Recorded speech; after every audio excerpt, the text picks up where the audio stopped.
வணக்கம், நான் உங்கள் யஷ்வந்த் குமார். எனக்கு நம்ம சேனலில் கத்திரிக்காய், முருங்கைக்காய், மாங்காய், கேரட்லாம் போட்டு ஒரு அருமையான சாம்பார் செய்கிறது எப்படின்னு பார்க்க போகிறோம்.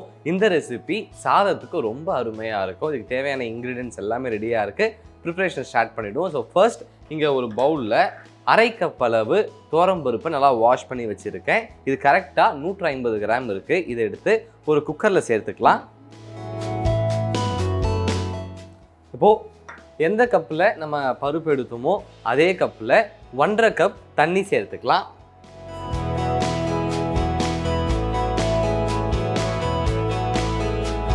இப்போது இதை மூடி போட்டு க்ளோஸ் பண்ணி மீடியம் ஃப்ளேமில் 3 விசில் வச்சுக்கலாம்.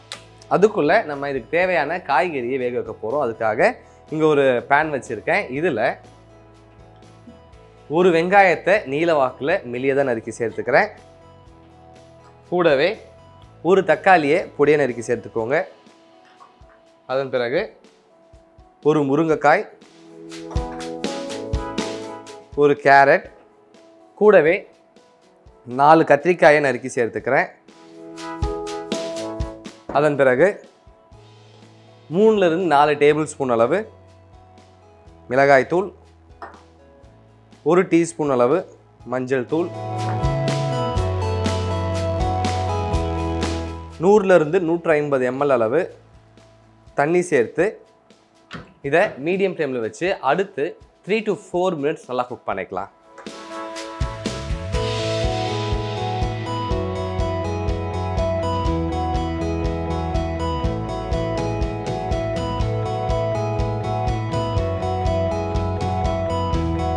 நம்ம குக்கரில் இருந்து 3 விசில் வந்தாச்சு. ஸ்டவ் ஆஃப் பண்ணிட்டேன். இப்போ விசில் முழுமையாக அடங்கணும். அதுக்குள்ளே நான் சொன்ன மாதிரி நம்ம காய்கறியும் ஓரளவு குக் ஆகிடுச்சு. இந்த நேரத்தில் இது கூட அரை மாங்காவை நறுக்கி சேர்த்துக்கிறேன். கூடவே தேவையான அளவு உப்பும் சேர்த்துக்கலாம். லேசாக ஒரு முறை கிளறி விட்டுக்கோங்க. அதன் பிறகு அடுத்து 2 நிமிடம் இதை மீடியம் ஃப்ளேம்லேயே வச்சு நல்லா குக் பண்ணிப்போம்.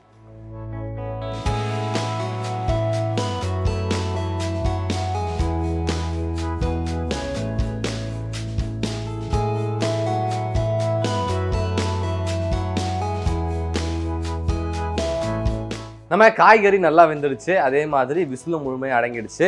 குக்கரோடைய மூடி ஓப்பன் பண்ணி இதில் நம்ம வேக வைத்திருந்த காய்கறியை சேர்த்துக்கலாம்.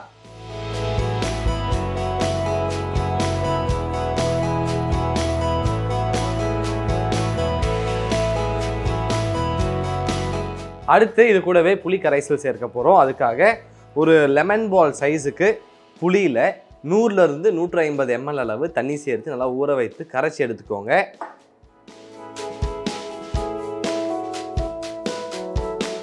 இப்போ இதுக்கு தாளிப்பு ரெடி பண்ண போகிறோம். அதுக்காக இங்கே ஒரு பேன் வச்சுருக்கேன். இதில் 3 to 4 டேபிள் ஸ்பூன் அளவு எண்ணெய் சேர்த்துக்கலாம். நம்ம சேர்த்துருக்க எண்ணெய் சூடானதன் பிறகு 1 டீஸ்பூன் அளவு கடுகு சேர்த்துக்கலாம். கடுகு நல்லா பொரிந்து வரும்போது இது கூட 2 to 3 இலக்கு கருவேப்பிலை சேர்த்துக்கிறேன். அடுத்து 4 காய்ந்த மிளகாய்,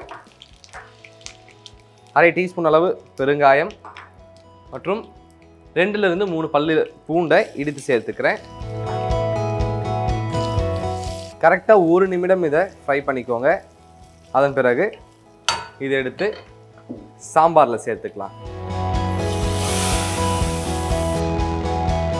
இப்போது இந்த சாம்பார் அடுத்து 2 to 3 நிமிடம் நல்லா கொதிக்கட்டும். அது வரைக்கும் நம்ம வெயிட் பண்ணலாம்.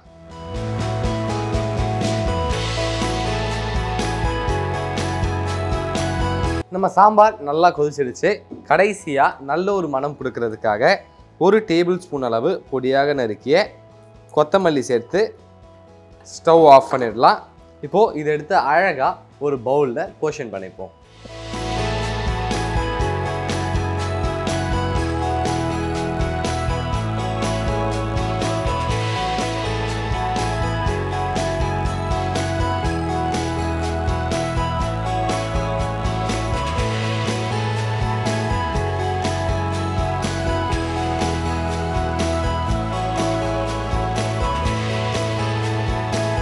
ஒரு சூப்பரான சாம்பார் செய்கிறது எப்படின்னு பார்த்துட்டோம். இந்த ரெசிபி உங்களுக்கு பிடிச்சிருக்க நம்புறேன். மறக்காம வீட்டில் ட்ரை பண்ணி பார்த்துட்டு உங்களுடைய ஃபீட்பேக்கை கீழே கமெண்ட் பண்ணுங்கள். இதே மாதிரி இன்னும் சூப்பர் ரெசிபியோட உங்களை நான் சந்திக்கிறேன். Until then, bye from Yeshwanth.